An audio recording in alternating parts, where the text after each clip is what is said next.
Sehari sebelum pernikahan saya kembali ke rumah calon mertua hanya untuk mengambil syal yang tertinggal. Di balik pintu, saya mendengar mereka tertawa, menghitung apartemen saya, tabungan ibu saya. Seolah saya hanya secari kertas yang akan mereka tanda tangani. Mereka tidak tahu satu hal. Saya seorang notaris. Halo, sahabat.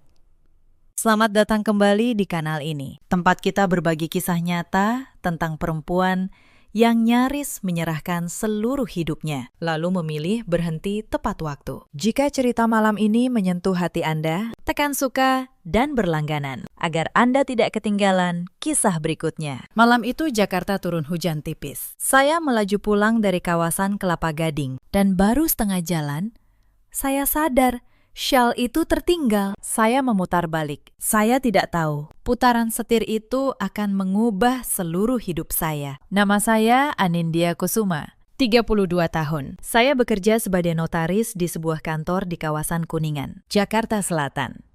Sudah 6 tahun saya memegang protokol sendiri. Setiap hari saya membaca akta, sertifikat, perjanjian. Setiap hari saya menyaksikan bagaimana keluarga retak karena satu lembar surat. Saya kira saya sudah kebal. Saya salah. Ibu saya meninggal 2 tahun lalu. Beliau pemilik sebuah butik kecil di Tebet. Dirintis dari nol setelah ayah pergi. Sebelum tutup mata, ibu menggenggam tangan saya. Suaranya nyaris habis. Nin, apapun yang terjadi, jaga yang ibu tinggalkan. Jangan pernah serahkan ke orang yang belum kamu kenal hatinya. Saat itu saya hanya mengangguk sambil menangis. Saya tidak paham betapa dalam pesan itu. Yang ibu tinggalkan tidak banyak, tapi cukup. Sebuah apartemen di kawasan Senayan, seluas 110 meter persegi, atas nama saya. Tabungan dari hasil butik selama belasan tahun, sekitar 2 miliar rupiah. Dan satu amplop coklat berisi buku tabungan lama, serta selembar surat yang belum sempat saya buka. Saya simpan semuanya rapi. Saya kira saya menyimpan warisan. Ternyata saya menyimpan senjata. Saya bertemu Reza 5 tahun lalu di sebuah seminar properti. Saya jadi pembicara soal aspek hukum jual beli. Dia duduk di barisan depan, bertanya dengan sopan, lalu menunggu sampai acara selesai hanya untuk berkenalan. Reza seorang lead engineer di perusahaan konstruksi. Tutur katanya halus, senyumnya seperti angin sore, membuat orang lengah tanpa sempat waspada. 5 tahun kami berpacaran. Reza tidak pernah meminta apapun. Justru itu yang membuat saya percaya ketika ia melamar. Saya pikir saya beruntung. Saya, perempuan yang setiap hari berurusan dengan kecurangan orang lain, mengira diri saya aman. Ibunya, Bu Hartini, 58 tahun. Menyambut saya seperti anak sendiri. Pertemuan pertama, beliau menggenggam tangan saya erat-erat. Suaranya manis seperti madu. Tante senang sekali punya calon menantu seperti Nindya. Pintar, mandiri, tidak banyak gaya. Perempuan zaman sekarang jarang yang begini. Saya terharu. Saya pikir akhirnya saya punya keluarga lagi. Adik Reza, Vanya, 27 tahun. Memanggil saya Mbak dengan riang. Ia bercerita tentang mimpinya membuka usaha desain interior. Katanya ia ingin meniru saya, perempuan yang berdiri di atas kaki sendiri. Saya bahkan pernah meminjamkannya modal kecil untuk kursus. Saya kira saya sedang menanam kebaikan. Ternyata saya sedang memberi makan rencana mereka. Persiapan pernikahan berjalan rapi. Gaun yang saya pilih bersama mendiang ibu dalam angan. Seharga 30 juta rupiah. Resepsi di hotel. Uang mukanya sudah dibayar Reza. Dan apartemen Senayan yang sejak awal atas nama saya. Rencananya jadi rumah kami setelah menikah. Reza pernah berkata, suaranya begitu lembut. Nin, kalau mau, balik nama. Jadi nama kita berdua juga tidak apa-apa. Kan kita suami istri. Punyamu jadi punyaku. Punyaku jadi punyamu. Saya tersenyum. Saya percaya dengan seluruh masa muda saya. Tapi malam itu, di depan pintu yang tidak terbuka, saya akhirnya tahu. 5 tahun cinta, makan malam keluarga, genggaman tangan yang hangat. Semuanya hanya sandiwara yang dirancang sangat rapi. Dan saya adalah tokoh utama yang paling naif. Mobil saya berhenti di bawah gedung apartemen keluarga Reza di Kelapa Gading. Lampu koridor berwarna kuning pucat. Angin menggesek dedaunan, berdesir seperti bisikan. Sepatu hak tinggi saya mengetuk lantai batu dengan bunyi kering. Di pintu kaca lobi, saya melihat bayangan saya sendiri. Seorang perempuan yang besok akan menjadi pengantin. Tenang, kata saya pada diri sendiri. Besok, hari bahagiamu. Lift berbunyi pelan dan terbuka di lantai mereka. Saya melangkah ke koridor. Lampu sensor menyala. Di depan pintu, saya menarik napas. Saya hanya perlu menekan bel, tersenyum, dan berkata, "Maaf, Bu, Shell, saya ketinggalan." Sederhana. Jari saya melayang di depan tombol, dan tepat saat itu, sebuah suara terdengar dari dalam. Suara Bu Hartini, keras. Tanpa peduli sopan santun, seperti orang yang sedang menelpon. Si Nindya itu baru saja pulang. Ya ampun. Tante sampai capek lihat caranya senyum. Manis sekali, padahal palsu. Saya terpaku. Jari saya membeku di udara. Lalu suara lain menyahut, sedikit mengejek. "Vania, Ibu jago banget akting. Tadi aku hampir ketawa di depan dia." Di dalam, Bu Hartini tertawa terbahak-bahak. Tawa orang yang baru memenangkan permainan. Harus akting dong. Kalau tidak, bagaimana kita dapat apartemen Senayan itu? Telinga saya berdengung. Apartemen itu 110 meter, dekat kawasan elit. Harganya sekarang tidak kurang dari 8 miliar. Lanjut Bu Hartini. Vania mendesah.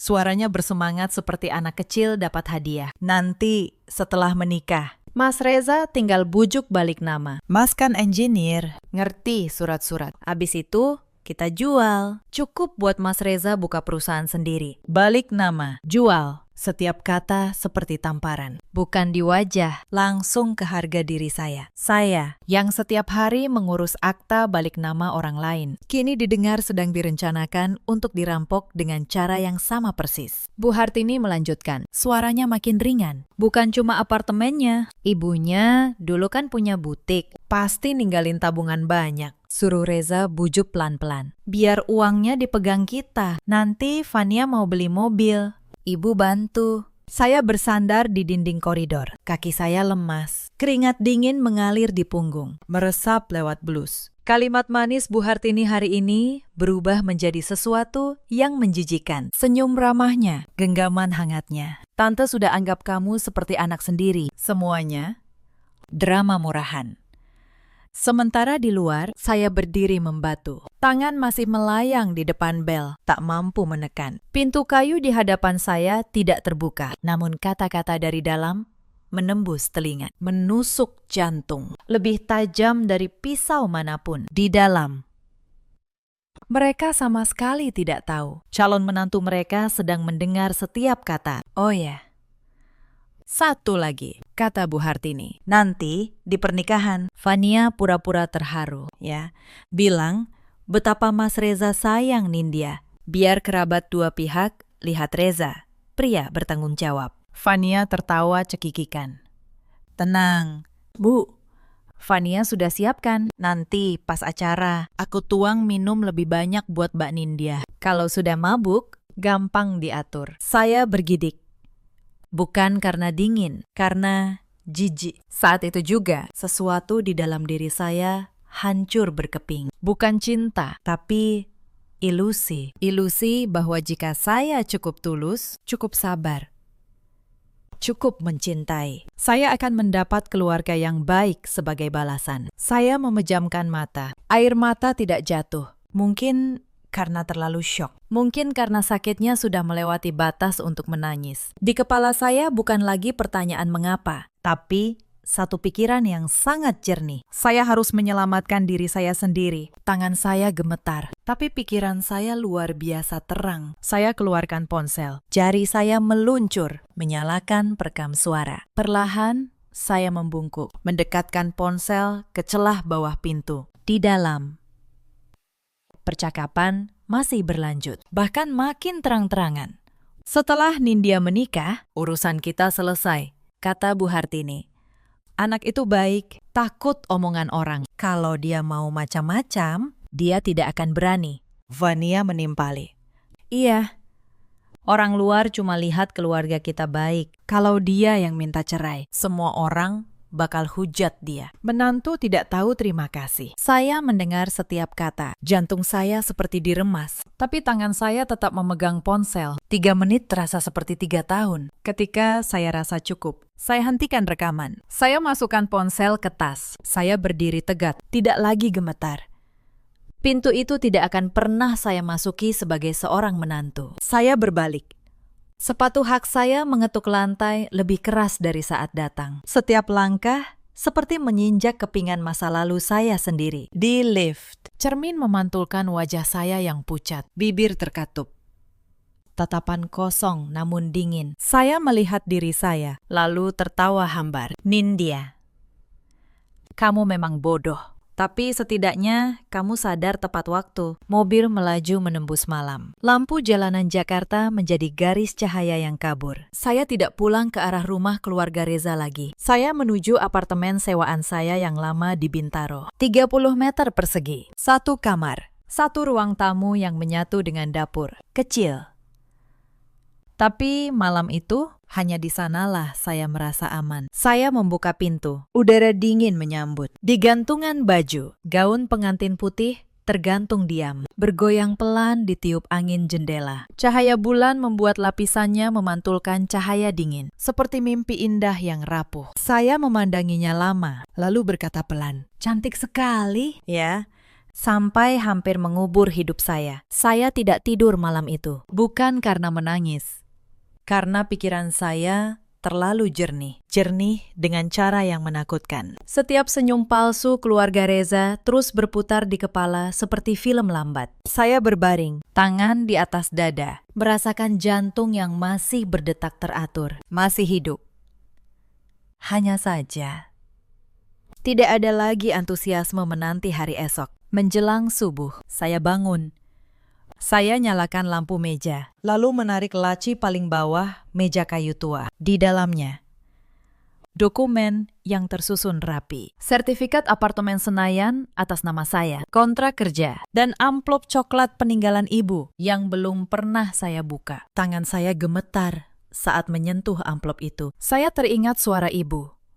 "Min, jangan pernah serahkan ke orang yang belum kamu kenal hatinya." Dulu, saya menepisnya, bahkan tertawa. Ibu terlalu banyak pikir. Sekarang, saya hanya ingin kembali ke saat itu, memeluk ibu, dan minta maaf karena tidak percaya. Saya buka amplop itu. Di dalamnya, buku tabungan lama dan selembar surat tulisan tangan ibu. Isinya pendek, untuk Nindya. Butik ini ibu rintis dengan keringat. Apartemen ini ibu beli dengan air mata. Semua sudah ibu balik nama ke kamu. Lengkap dengan akta hibahnya. Supaya tidak ada yang bisa mengganggu gugat. Notarisnya Om Bram, sahabat lama ibu. Kalau ada apa-apa, temui beliau. Saya terdiam. Ibu sudah menyiapkan benteng untuk saya. Bahkan sebelum saya tahu, saya akan diserang. Saya pasang earphone. Saya putar lagi rekaman 3 menit itu. Suara Bu Hartini menggema di kamar yang sunyi. Si Nindya itu. Tante sampai capek lihat caranya senyum. Saya tidak mempercepat, tidak mematikan. Saya paksa diri mendengar sampai habis. Sebagai cara memutus total jalan untuk kembali. Setelah selesai, saya letakkan ponsel. Tidak ada lagi keraguan. Ini bukan kesalahpahaman, ini konspirasi. Pagi datang. Saya tidak memakai gaun pengantin. Saya pakai kemeja putih, celana hitam, rambut diikat rapi. Pakaian seseorang yang akan menyelesaikan urusan terpenting dalam hidupnya. Saya seduh kopi hitam. Pahitnya menyebar, tapi terasa nyaman di kepala saya. Langkah-langkah mulai tersusun. Sebagai notaris, saya tahu persis apa yang harus saya lindungi dan dengan cara apa. Ponsel bergetar. Pesan dari Vania. "Mbak Nindya, besok jangan lupa tidur cepat ya. Jadi pengantin harus paling cantik." Saya membacanya dan tertawa. Tawa yang sungguhan. Tenang saja, batin saya. Besok aku akan sangat sadar. Tapi saya tidak membatalkan apapun pagi itu. Saya seorang notaris. Saya tahu satu hal yang orang awam tidak tahu. Membatalkan pernikahan hanya menyelamatkan saya dari satu malam. Mengumpulkan bukti, menyelamatkan saya seumur hidup. Mereka belum tahu, saya sudah dengar. Selama mereka belum tahu, saya masih punya waktu untuk membaca seluruh gerakan mereka. Hari itu, Reza menelpon. Suaranya selembut biasa. Nin, kamu sudah sampai rumah. Kok nggak kabar? Aku khawatir. Saya bersandar ke dinding. Suara saya tenang. Sampai saya sendiri terkejut. Sudah sampai. Hari ini, capek tidak? Ketemu ibu. Saya hampir tertawa. Iya, jawab saya singkat. Ibu suka sekali sama kamu. Nin, beliau muji kamu terus. Saya memandang langit-langit. Reza, boleh aku tanya sesuatu? Kamu cinta aku? Tidak. Di seberang sana, hening sejenak. Lalu, tawa canggung. Ya, cinta lah. Kalau tidak, kenapa aku mau nikah? Saya menutup telepon. Jantung saya tidak sakit, hanya dingin. Keesokan paginya, 2 hari sebelum tanggal resepsi, Reza datang menjemput saya untuk mengurus administrasi terakhir. Begitu katanya, di dalam mobil, ia menyodorkan map. Nin, ini cuma formalitas. Biar setelah nikah, gampang. Apartemen Senayan kita, balik nama, jadi nama berdua sekarang. Notaris kenalan ibu sudah siapkan aktanya. Kamu tinggal tanda tangan. Saya buka map itu. Tangan saya tenang. Mata saya, mata seorang notaris, langsung membaca setiap baris. Itu bukan akta jual beli, bukan pula balik nama bersama. Itu akta hibah. Saya sebagai pemberi menghibahkan seluruh apartemen kepada Reza sebagai penerima tanpa imbalan. Setelah ditandatangani dan didaftarkan, apartemen itu 100% menjadi milik Reza. Dan ada satu lagi di bawahnya, surat kuasa, memberi Reza wewenang mengakses dan mengelola rekening warisan ibu saya. Saya menahan napas, bukan karena takut, karena saya nyaris tertawa. Mereka menyodorkan jebakan hukum yang paling tua di dunia kepada orang yang menyusun jebakan semacam ini untuk klien setiap hari. Tapi saya tidak menunjukkan apapun, saya tersenyum. Wah, lengkap sekali. Tapi notaris yang ini aku tidak kenal. Reza, boleh aku bawa pulang dulu? Aku baca teliti. Kamu tahu aku. Kerjaanku memang baca akta. Reza ragu sejenak, lalu mengangguk. Ya sudah. Tapi jangan lama-lama, ya. Ibu sudah nunggu. Malam itu saya pelajari akta palsu mereka kata demi kata. Notaris yang mereka pakai ternyata baru, kantornya kecil, dan beberapa pasal sengaja ditulis kabur supaya saya tidak paham. Mereka memperhitungkan satu hal, bahwa saya, seperti perempuan kebanyakan, akan percaya kata formalitas. Mereka tidak memeriksa profesi saya cukup teliti. Reza bahkan tidak pernah benar-benar bertanya, akta seperti apa yang saya tangani setiap hari di kantor. Tapi saya menemukan sesuatu yang jauh lebih busuk. Di antara berkas yang Reza serahkan, terselip satu lembar lama, sebuah surat pernyataan bertanggal setahun lalu. Seolah-olah ditandatangani ibu saya, yang isinya menitipkan pengelolaan butik kepada keluarga calon besan. Saya kenal betul tanda tangan ibu. Saya menyimpan puluhan dokumen asli beliau. Tanda tangan di surat ini palsu. Goresannya ragu.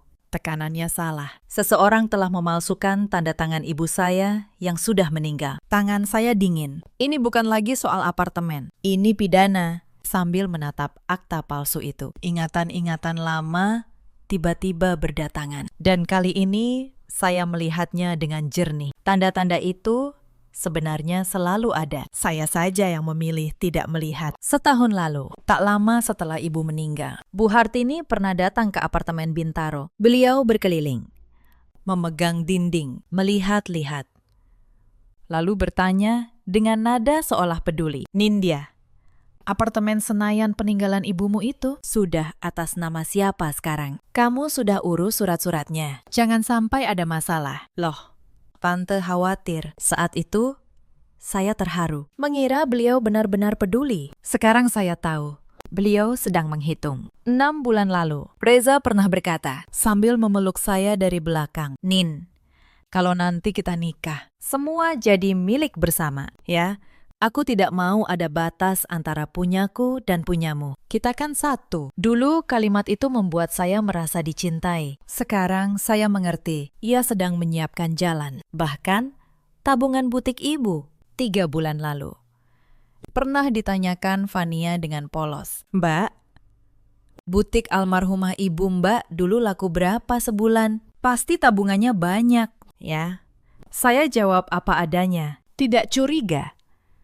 Saya beritahu mereka peta harta saya dengan tangan saya sendiri. Saya menutup mata. Betapa banyak tanda yang saya abaikan. Karena saya terlalu ingin punya keluarga lagi. Itulah luka yang paling perih. Bukan karena mereka jahat, tapi karena saya yang setiap hari membaca tipu daya orang lain di atas kertas. Begitu mudah ditipu ketika hati saya yang dipertaruhkan. Seorang notaris yang waspada terhadap akta klien, tapi lengah terhadap hidupnya sendiri. Tapi penyesalan tidak mengembalikan apapun. Yang bisa saya lakukan sekarang hanya satu, berhenti menjadi korban dan mulai menjadi orang yang membaca setiap pasal dengan mata dingin, termasuk pasal-pasal hidup saya sendiri. Saya tidak tidur lagi, tapi kali ini bukan karena hancur, karena marah yang jernih. Esoknya, pukul 8 pagi, saya menelpon satu orang, Om Bram, notaris senior, sahabat lama ibu. Nama yang ibu tulis di surat terakhirnya. Suaranya bergetar saat mendengar suara saya. Nindya, anak Bu Kusuma. Astaga, sudah lama Om tidak dengar kabarmu. Saya bilang, saya perlu bertemu hari ini juga.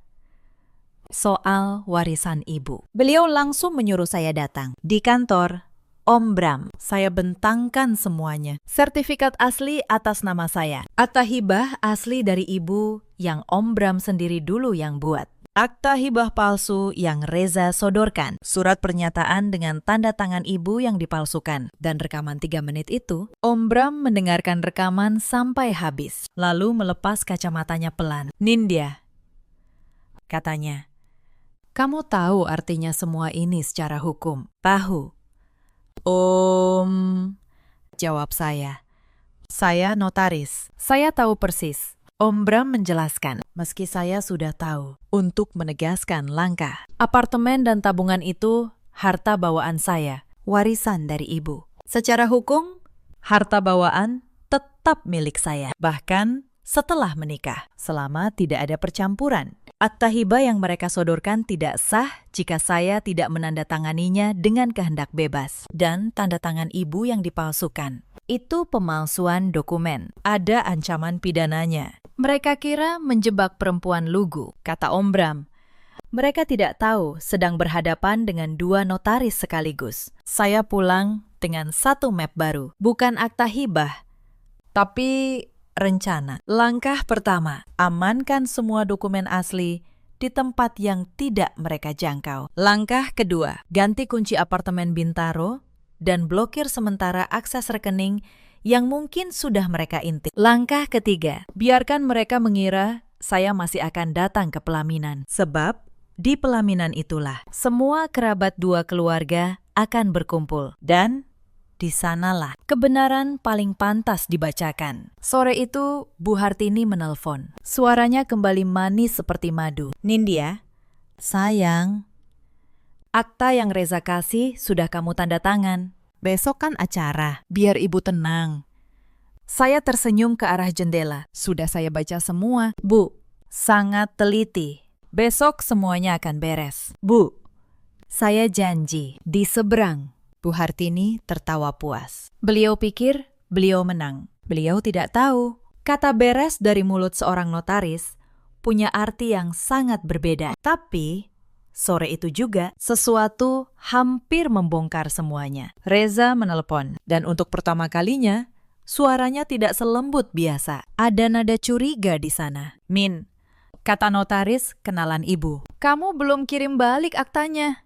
Kamu kenapa? Sih, biasanya kamu cepat soal surat-surat begini. Jantung saya berdebar. Kalau ia tahu, saya sengaja menunda. Seluruh rencana saya bisa runtuh sebelum hari resepsi. Saya menarik napas. Lalu menjawab dengan suara seringan mungkin. Reza, Aku notaris. Justru karena aku ngerti, aku mau baca teliti dulu. Aku tidak mau pernikahan kita dimulai dengan akta yang salah ketik. Malu, kan? Kalau notaris sendiri yang tanda tangan dokumen cacat, saya tertawa kecil. Sengaja. Di seberang, Reza terdiam sejenak. Lalu tawanya kembali. Lega. Ya, benar juga. Kamu memang teliti. Ya sudah. Besok pagi kita beresin bareng, ya.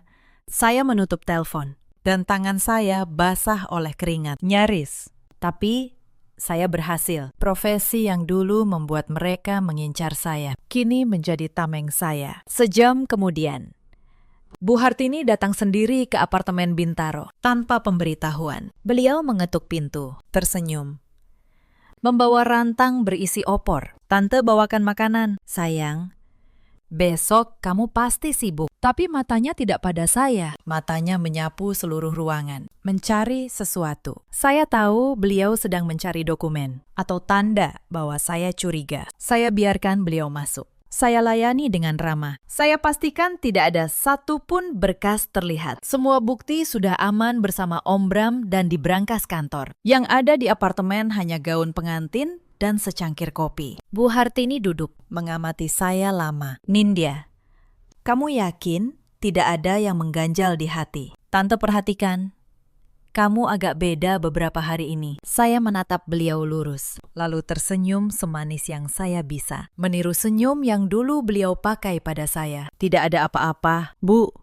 Cuma deg-degan mau jadi pengantin. Ibu tahu sendiri, perempuan menjelang nikah memang begini. Bu Hartini tertawa.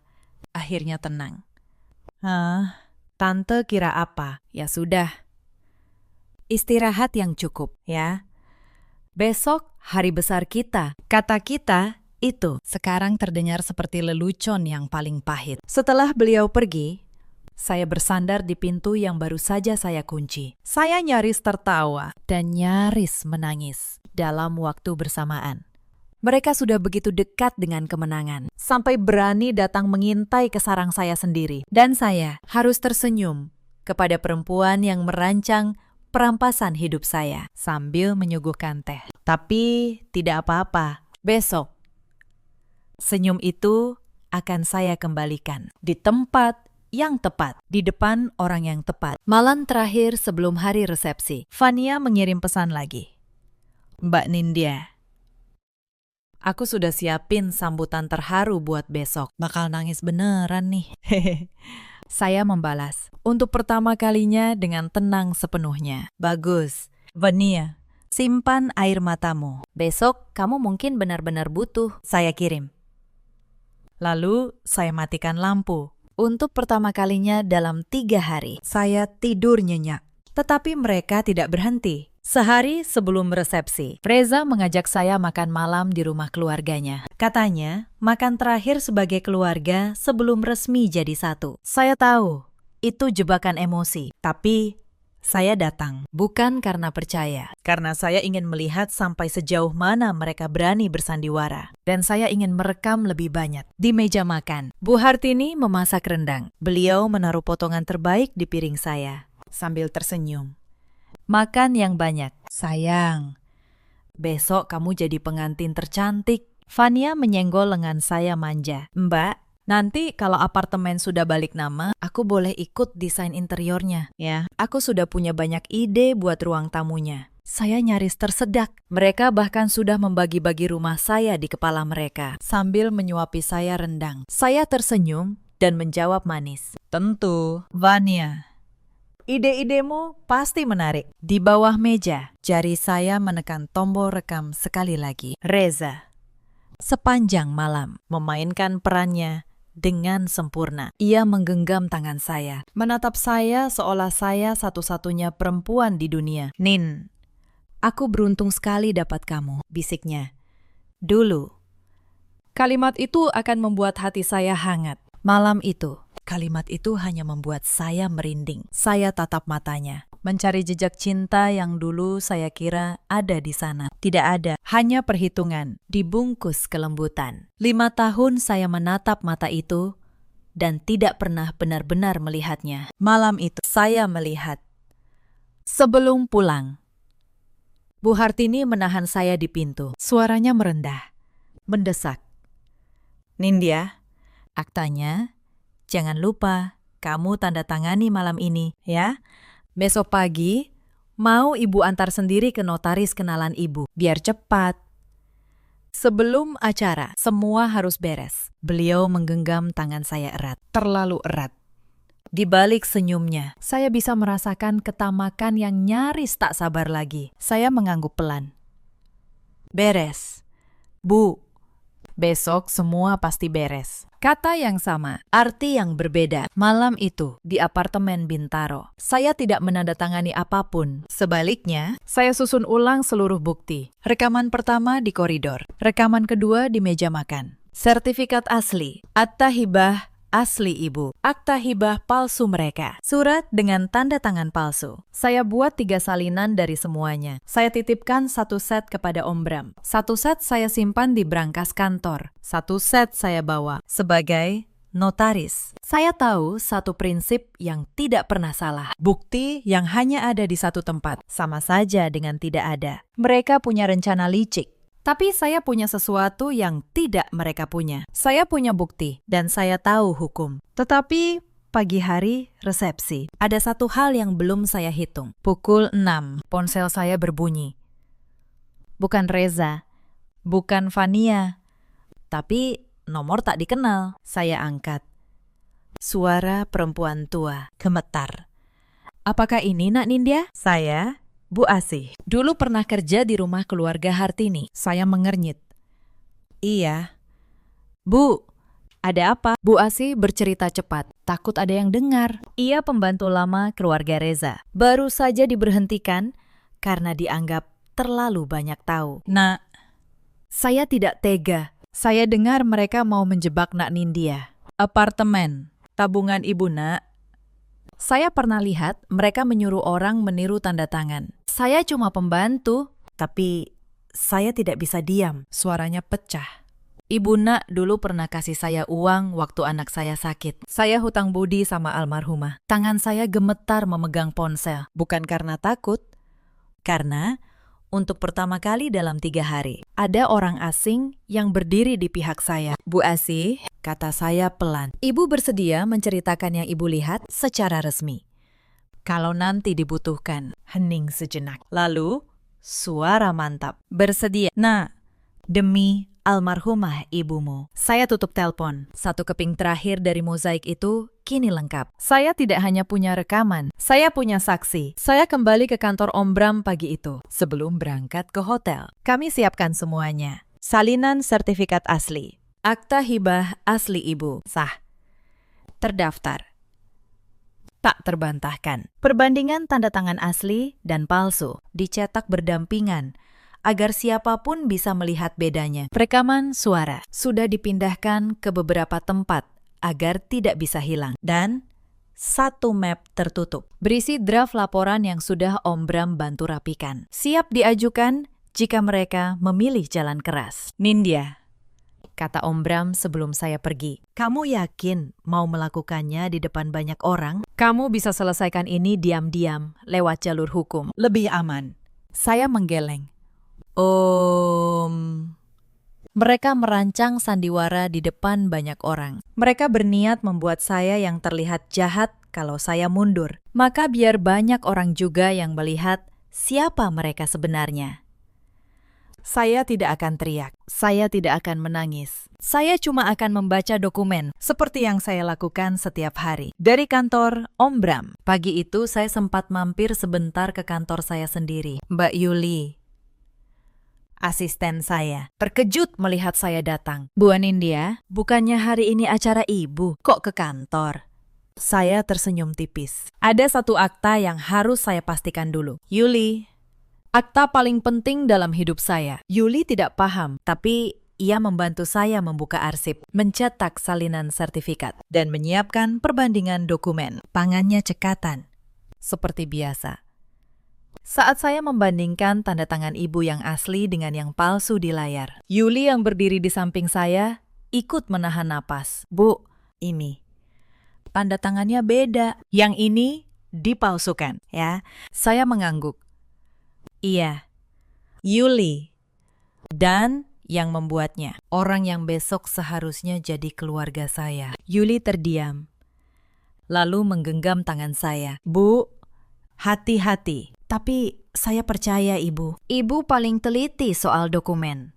Tidak akan ada yang bisa membohongi ibu. Kalimat sederhana itu dari seorang asisten muda menguatkan saya lebih dari yang ia tahu. Saya juga sempat meminta Yuli menjadi saksi pencatatan bahwa pada tanggal ini saya membawa keluar salinan sertifikat asli saya dalam keadaan utuh. Sebuah kebiasaan kecil para notaris. Catat semua. Beri tanggal semua. Sebab dalam perkara hukum, urutan waktu adalah segalanya. Mereka mengira mereka melawan seorang pengantin yang sedang berbahagia, padahal mereka melawan seseorang yang seluruh hidupnya dibangun di atas ketelitian terhadap kertas dan tanggal, lampu kristal, karangan bunga, meja-meja bundar berbalut kain emas. Kerabat dari dua keluarga sudah berdatangan. Saya tiba bukan dengan gaun pengantin, melainkan dengan gaun sederhana berwarna gelap dan sebuah map di tangan. Beberapa tamu memandang heran. Bu Hartini menyambut saya tergesa, berbisik tajam. Nindya, kenapa belum ganti? Acara sebentar lagi mulai. Mana aktanya? Saya tersenyum. Aktanya saya bawa. Bu, tenang. Semua akan saya bereskan di depan, biar semua keluarga jadi saksi. Bukankah itu lebih terhormat? Mata Bu Hartini berkilat senang. Beliau pikir saya akan menyerahkan apartemen di depan umum, agar tidak bisa ditarik kembali. Beliau mengangguk cepat, lalu menggandeng saya ke depan, ke panggung kecil tempat sambutan. Reza sudah berdiri di sana, tampan dengan jas. Senyumnya selembut biasa. Fania di sisi lain sudah memegang tisu, siap dengan air mata pesanannya. Pembawa acara mempersilakan keluarga memberi sambutan. Bu Hartini maju lebih dulu, mengambil mikrofon. Suaranya kembali manis di depan puluhan tamu. Terima kasih semua sudah hadir. Hari ini hari bahagia. Saya bersyukur punya calon menantu sebaik Nindya. Anak yang tulus, mandiri. Sudah saya anggap darah daging sendiri. Tamu bertepuk tangan. Fania mulai menyeka mata. Tepat seperti naskah. Reza menunduk, pura-pura terharu. Lalu Bu Hartini menyerahkan mikrofon kepada saya sambil berbisik di dekat telinga. Sekarang serahkan aktanya. Nindya, bilang ke semua orang, kamu memberikannya dengan ikhlas. Senyumnya lebar. Itu senyum terakhir beliau yang lebar malam itu. Saya menerima mikrofon. Saya tidak gemetar. Suara saya tenang, jelas.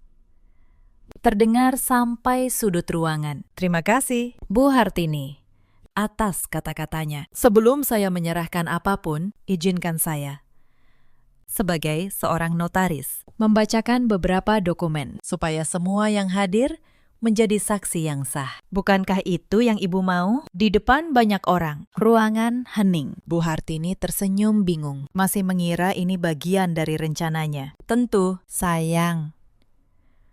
Silahkan, saya membuka map. Dokumen pertama. Sertifikat apartemen di kawasan Senayan, 110 meter persegi, atas nama Anindya Kusuma. Saya dibeli oleh mendiang ibu saya dan sudah dihibahkan kepada saya secara sah 2 tahun lalu, lengkap dengan akta hibah resmi, terdaftar di kantor pertanahan. Saya angkat sertifikat itu tinggi-tinggi. Beberapa tamu mulai berbisik. Dokumen kedua, kata saya. Senyum Bu Hartini mulai memudar. Sebuah akta hibah baru yang diserahkan kepada saya 2 hari lalu oleh calon suami saya, Reza. Isinya, saya menghibahkan seluruh apartemen itu kepada Reza tanpa imbalan, disertai surat kuasa atas rekening warisan ibu saya. Saya menatap Reza.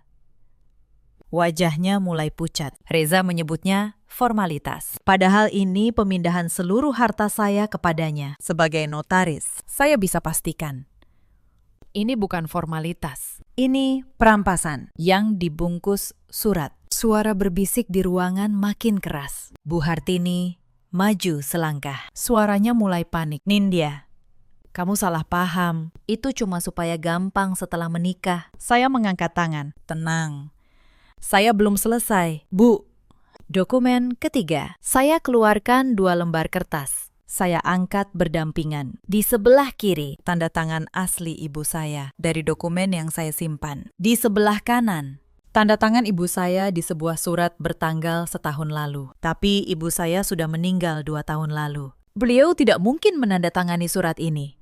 Tanda tangan ini palsu dan memalsukan tanda tangan. Apalagi tanda tangan orang yang sudah meninggal adalah tindak pidana. Ruangan gemuruh. Seorang kerabat tua berdiri. Apa-apaan ini? Hartini. Bu Hartini gemetar. Wajahnya merah. Itu bohong.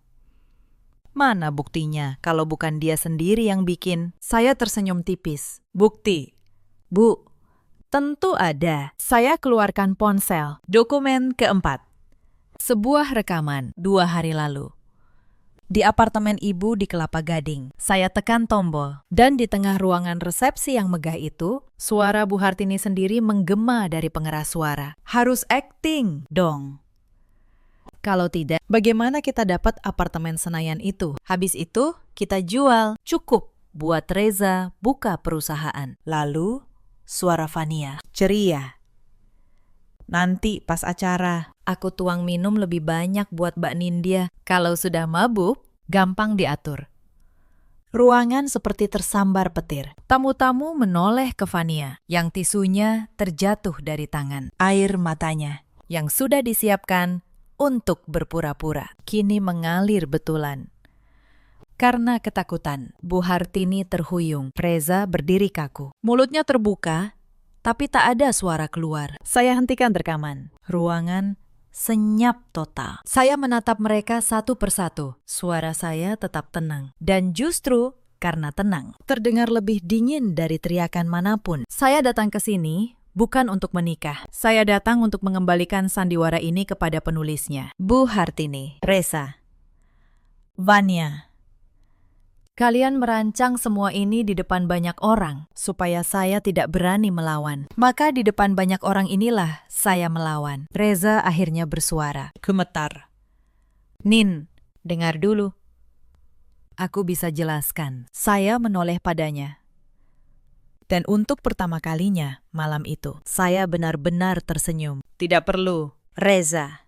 5 tahun aku menunggu kamu jujur. Ternyata satu-satunya hal jujur yang pernah kamu ucapkan terekam di ponsel ini. Saat kamu tidak tahu, aku mendengar. Bu Hartini mencoba bertahan. Suaranya melengking. Kamu menantu durhaka. Kamu permalukan keluarga kami di depan semua orang. Saya menatap beliau. Tenang. Saya bukan menantu ibu.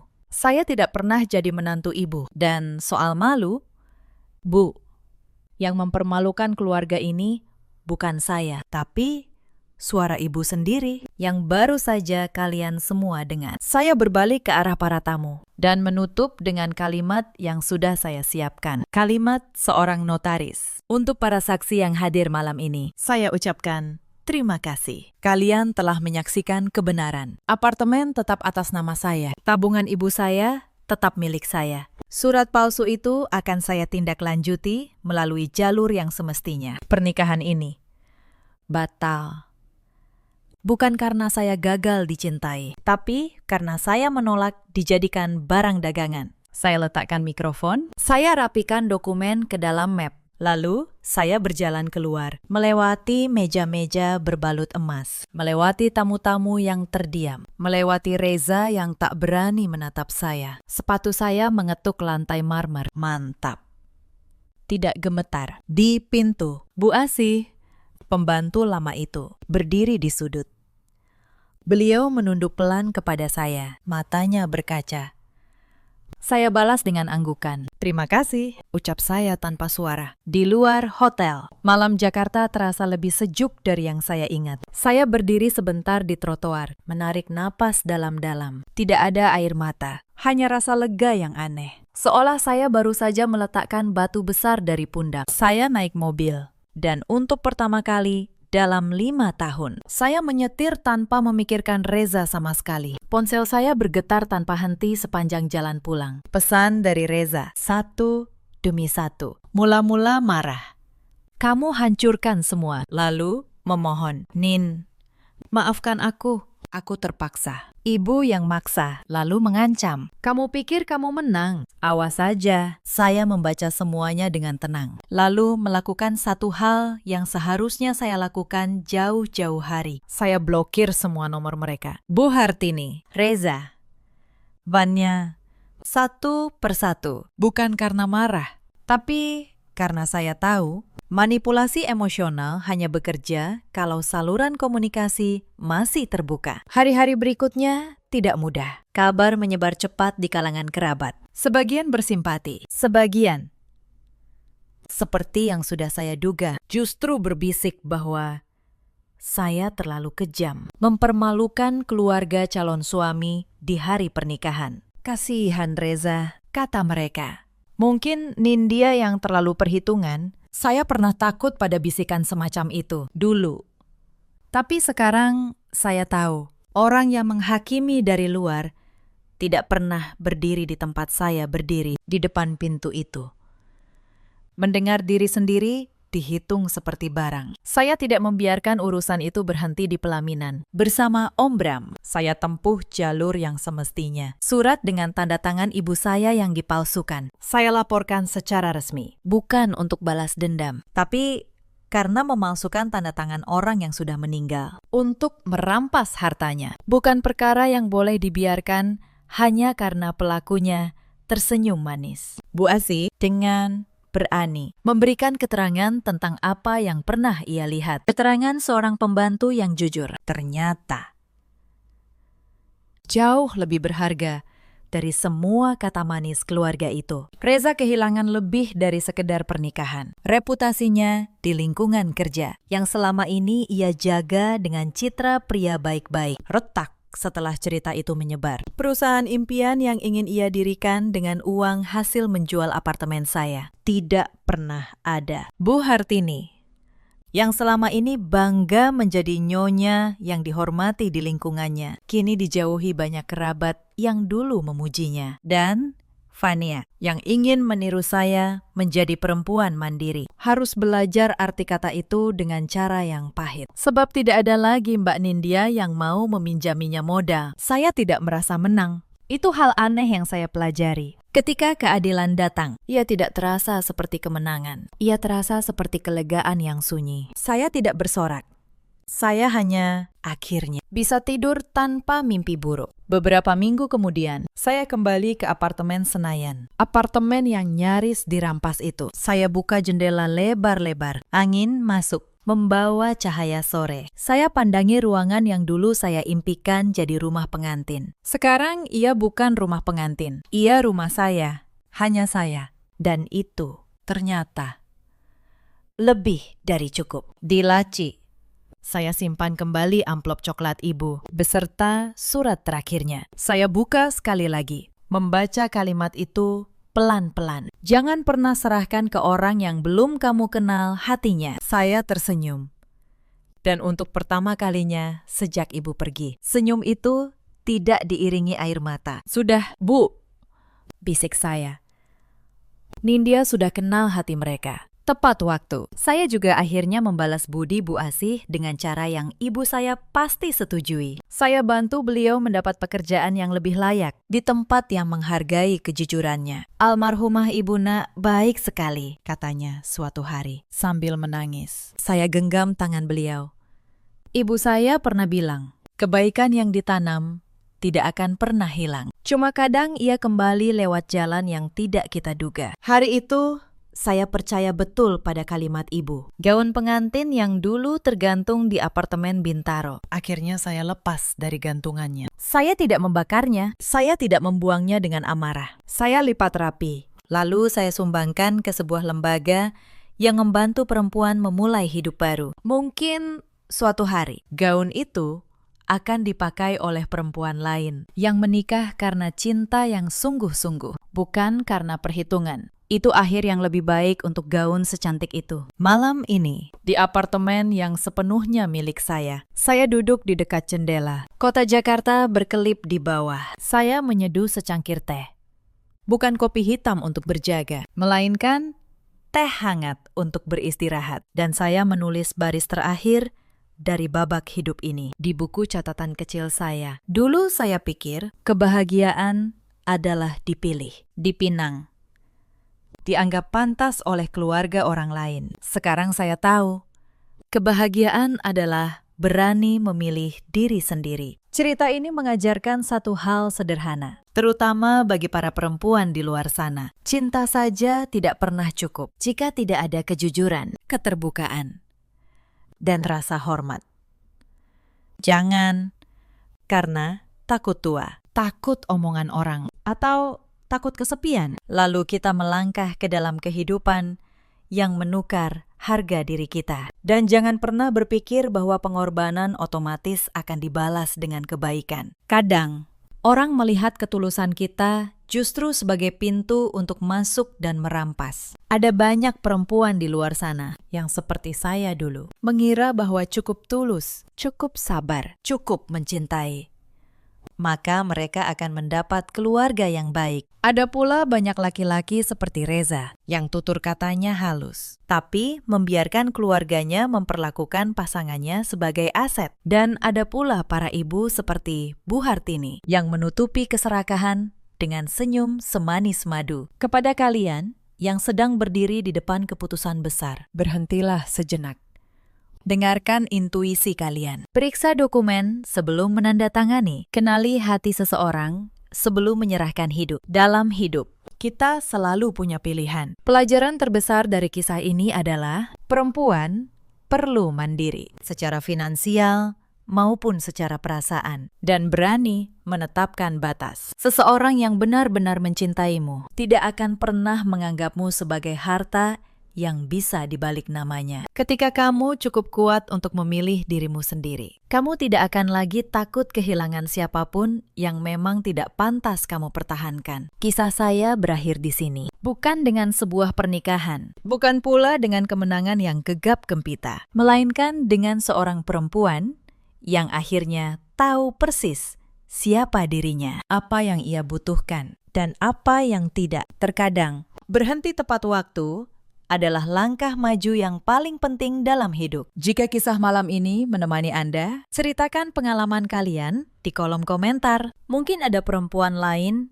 yang sedang berdiri di depan pintu yang sama dan butuh mendengar bahwa ia tidak sendiri. Terima kasih sudah menemani sampai akhir. Sampai jumpa di kisah berikutnya.